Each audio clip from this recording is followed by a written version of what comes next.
ఒక్కసారి కొమ్మూరి గోల్డ్ కి కాల్ చేయండి. తాకట్లో ఉన్న మీ బంగారాన్ని విడిపించి మార్కెట్ ప్రైస్ కి వాళ్ళు కొనుక్కుని మిగతా డబ్బులు మీకు ఇచ్చేస్తారు. ఓం గంగణపతే నమ, ఐం సరస్వత్యే నమ, గాయత్రీ పరంబికాయ నమ, దుమ్ దుర్గాయ నమ, క్రీం క్రీం మహాకాళికాయ నమ. ఓం నమ శివాయ శివాయ గురవే నమ.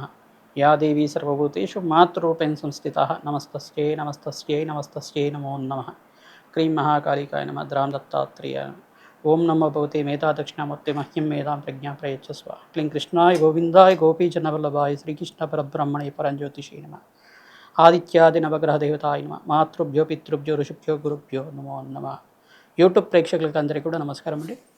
నేను పాలపర్తి గురునాథ శర్మ, జ్యోతిషం వాస్తు సిద్ధాంతిని. మీకంతా కూడా గోచారీత్యా గ్రహాల యొక్క స్థితిగతి, వాటి ప్రభావం అంతా కూడా మేషాది ద్వాదశ రాశుల వాళ్ళకి మాస ఫలితాల్లో భాగంగా విశ్లేషణ చేయడం జరుగుతుంది.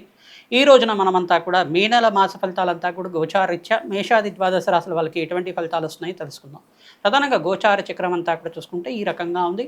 గోచారంలో ప్రధానంగా శనీశ్వరుడు మీనరాశిలో సంచారం చేయడం, ప్రధానంగా అంగారకుడితో పాటు కలిగి మీనరాశిలో సంచారం చేస్తున్నారు. ప్రధానంగా చూసుకుంటే ఈ యొక్క అంగారకుడు అంతా కూడా మే నెలలో 13వ తారీఖు రోజున మేషరాశిలో సంచారం చేయడం, రాశి మార్పు అనేది జరుగుతుంది. మరియు ఇక్కడ రవి భగవానుడు అంతా కూడా మే నెల 14, 15 తారీఖులో అంతా కూడా మార్పు చెందడం అనేది, రవి సంక్రమణం అంతా కూడా ఈ యొక్క మేషరాశి నుంచి వృషభ రాశికి అంతా కూడా సంక్రమణం చేయడం జరుగుతుంది. బుధాదిత్య యోగం అంతా కూడా జరుగుతుంది. ప్రధానంగా చూసుకుంటే ఈ యొక్క రవిమంగళ యోగము, మన కుజమంగళ యోగం అంతా కూడా జరుగుతుంది. ప్రధానంగా చంద్రమంగళ యోగం అంతా కూడా జరగడానికి ఆస్కారం ఉంటుంది. మేషరాశిలో అంతా కూడా అంగారకుడు మేషరాశిలో సంచారం చేస్తారు. తర్వాత రవి భగవానుడు బుధుడితో పాటు కలిగితూ ఉంటాడు. మే నెల 14 తర్వాత వృషభ రాశిలో అంతా కూడా రవి భగవానుడు సంచారం చేయడం, ఈ యొక్క సంచారం అంతా కూడా ఈ రకంగా ఉంటుంది. ప్రధానంగా శుక్రుడు అంతా కూడా మే 14 తారీఖు తర్వాత వృషభ రాశి నుంచి మిథున రాశిలో సంచారం చేయడం, బృహస్పతితో పాటు కలిగితూ ఉంటారు. ఈ యొక్క మిథున రాశిలో అంతా కూడా బృహస్పతి యొక్క సంచారం జరుగుతుంది. రాహు యొక్క సంచారం అంతా కూడా కుంభరాశిలో సంచారం జరుగుతుంది. కేతు యొక్క సంచారం అంతా కూడా చూసుకుంటే కేతు గ్రహం అంతా కూడా సింహరాశిలో సంచారం చేయడం జరుగుతుంది. తద్వారా ఈ గ్రహస్థితి అంతా కూడా చూసుకుంటే స్వల్పంగా కొన్ని రాశుల వాళ్ళకి ఇష్టమైన ఫలితాలు ఇవ్వడానికి ఆస్కారం ఉంటుంది. ఎటువంటి గ్రహదోషాలంతా కూడా ప్రామాణికంగా ఉన్నాయి. గోచార రీత్యా ఈ యొక్క గ్రహాల యొక్క ప్రభావం అంతా కూడా మానవాళి ఎటువంటి ప్రభావం అంతా కూడా చూపిస్తుంది. ప్రధానంగా చూసుకుంటే గ్రహస్థితి అంతా కూడా మెరుగుపడడానికి నవగ్రహ ఆరాధన చేసుకోవడం శ్రేష్టమైన ఫలితాలు ఇస్తుంది. జన్మ జన్మాంతరమైన మహాపాతక దోష నివారణార్థం ప్రతినిత్యం కూడా జగన్మాత ఆరాధన చేసుకోవడం, దేవీ కట్మాల స్తోత్రం అంతా కూడా పఠించడం వల్ల అఖండ లాభాలు సిద్ధించడానికి ఆస్కారం ఉంటుంది. మేషాది ద్వాదశ రాశుల వాళ్ళకి ఎటువంటి ఫలితాలు వస్తాయో తెలుసుకుందాం. కన్యా రాశి జాతకులకి మే నెల మాసంలో ఫలితాలు అంతా కూడా చూసుకుంటే మే నెల మాస ఫలితాల్లో కన్యా రాశి జాతకులకంతా కూడా సప్తమ స్థానంలో శనీశ్వరుడు సంచారం జరుగుతుంది. స్వల్పమైన దోషంలో ప్రభావం అనేది చూపిస్తుంది. శ్రమతో కూడిన సంపాదన పెరగడం, మానసికమైన అశాంతి అనేది గృహంలో అంతా కూడా చూసుకుంటూ ఉంటారు. ఎంత సంపాదించినా స్వల్పంగా మనశ్శాంతి రూపం అనేది కనపడుతూ ఉంటుంది. ఏదో ఒక వెలితిలాగా కనపడుతూ ఉంటుంది. దీని నుంచి బయటపడడానికి వెంకటేశ్వర స్వామి వారికి తులసి మాల సమర్పించడం వల్ల రాజయోగ ప్రాప్తి రావడానికి ఆస్కారం ఉంటుంది. ధనధాన్యాది సమృద్ధి కలగడానికి ప్రయత్నించడం కూడా మహాలక్ష్మీదేవి ఆరాధన, వెంకటేశ్వర స్వామి ఆరాధన చేసుకోవడం రాజయోగ ప్రాప్తిస్తుంది. వెంకటేశ్వర వజ్ర కవచాన్ని చదువుకోవడం వల్ల మీకు మంచి ఫలితాలు పొందుతారు. ప్రతినిత్యం కూడా దత్తాత్రేయ ఆరాధన చేసుకోవడం వల్ల రాజయోగ ప్రాప్తి లభిస్తుంది.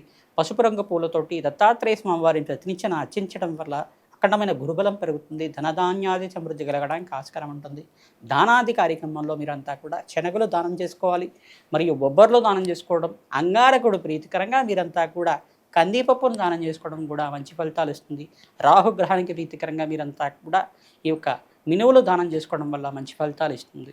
ప్రధానంగా నవగ్రహ శాంతి హోమాది కార్యక్రమంలో బృహస్పతికి, శుక్రుడికి, అంగారకుడికి, రాహుగ్రహానికి జపాలు దానాలు చేసుకోవడం వల్ల, నవగ్రహ శాంతి హోమాది కార్యక్రమాలు ఆచరించుకోవడం వల్ల, రాజశ్యామల యజ్ఞాతికతలు ఆచరించుకోవడం వల్ల ఆకస్మికంగా ధనయోగ ప్రాప్తి రావడానికి, అప్పుల బాధల నుంచి, రుణ బాధల నుంచి బయటపడడానికి, అపమోక్ష దోషం నుంచి బయటపడడానికి ఆస్కారం ఉంటుంది. ఈ యొక్క మనశ్శాంతి లోపం నుంచి బయటపడడానికి ఆస్కారం ఉంటుంది. అన్నదానం చేయడం వల్ల అఖండ రాజయోగ ప్రాప్తి లభిస్తుంది.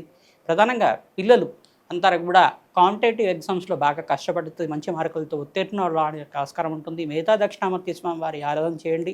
ప్రధానంగా మీకు మంచి మార్కులతోటి పాస్ అవడానికి ఆస్కారం ఉంటుంది. కాంపిటేటివ్ రంగంలో, కాంపిటేటివ్ ఎగ్జామ్స్లో కూడా మీకంతా కూడా మంచి మార్కులు రావడానికి, ఉత్తమ శ్రేణి మార్కులు రావడానికి హయగ్రీవ స్వామిని మరియు స్వామివారికి అంతా కూడా హయగ్రీవ స్వామి యొక్క స్తోత్రాన్ని చదువుకోవడం కానీ, మేధా దక్షిణామూర్తి స్తోత్రాన్ని చదువుకోవడం కానీ, మేధా దక్షిణామూర్తి కవచాన్ని పారాయణం చేయించడం కానీ తద్వారా రాజయోగ ప్రాప్తి కలుగుతుంది. మంచి మేధాశక్తి పెరగడానికి ఆస్కారం ఉంటుంది. ప్రధానంగా నూతన వ్యాపారంలో మార్పులు జరగడం కానీ, ఉద్యోగంలో మార్పులు జరగడం కానీ స్థానచలనం కూడా జరగడం కానీ ఆస్కారం ఉంటుంది. దూర ప్రయాణాలు చేయడం వల్ల లాభిస్తూ ఉంటారు. మిత్రి యొక్క సహాయ సహకారం వల్ల మంచి లాభాలు గణించడానికి ఆస్కారం ఉంటుంది. నూతన వ్యక్తుల పరిచయం వల్ల కూడా లాభాలు గణించడానికి ఆస్కారం ఉంటుంది. హనుమతే శ్రీరామదూతాయ నమః నామాన్ని జపాన్ని ఆచరించండి. హనుమతారాధనలో భాగంగా వైశాఖ మాసంలో దశమి తిథి రోజున మీకంతా కూడా హనుమత్ జయంతి రోజున మీరంతా కూడా అభిషేకాది కార్యక్రమాలు ఆచరించుకోవడం, తులసి మాలను సమర్పించడం వల్ల రాజ్యకు ప్రాప్తి లభిస్తుంది. అన్నదానాది కార్యక్రమాలు చేసుకోవడం వల్ల అఖండ పుణ్య ప్రాప్తి కలుగుతుంది. హనుమతే శ్రీరామదూతాయ నమః.